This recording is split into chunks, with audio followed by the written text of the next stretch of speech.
Stop being this high school dropout. Stop giving up. Stop sleeping on the street. Stop walking up and down Fenkell Avenue like you ain't got nothing, and get your GED. Stop being afraid to take a test. Stop being afraid to go to college because your daddy didn't go and your mama didn't go.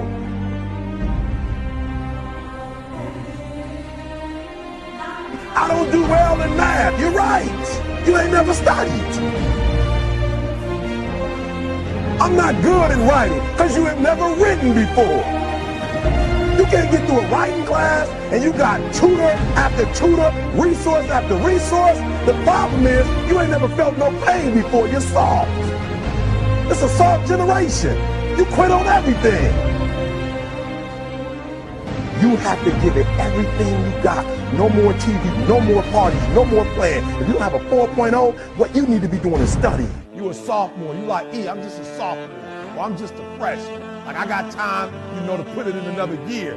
But you don't realize this, that the opportunity that you need is in your sophomore year. It's not in your senior year. Listen to me, you're running out of time.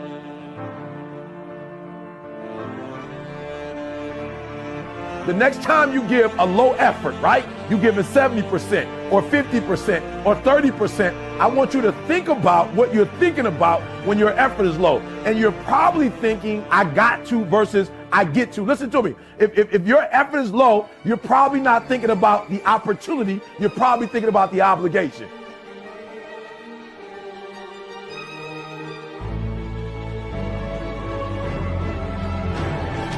Because success is allergic to average. Are you hearing what I'm telling you? Success and average don't have nothing to do with each other. So you can't say you want to be successful. You can't say there's certain dreams and goals. There are things you want to have and things you want to be if you are still average. You got to get to the point where you get allergic to average. You don't think average. You don't perform average. Success and average have absolutely nothing to do with each other. That's what I'm telling you. Your teacher can't stand average. Nobody really likes average. And the problem with a lot of you is you're not allergic to average, all right? You got to do me a huge favor, man. You lying to yourself. On one point, you said you want to be great. You want to do great things. You want to have greatness. You want to be great. Listen to it. But on the other hand, for real, you comfortable with average. You cannot be average any longer. Why? Because average attracts average.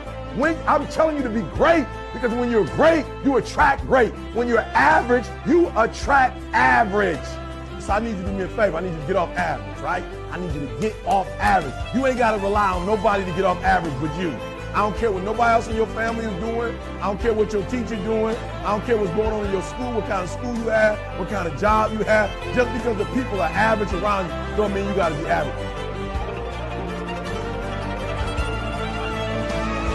You either here or you're there. There's no middle ground.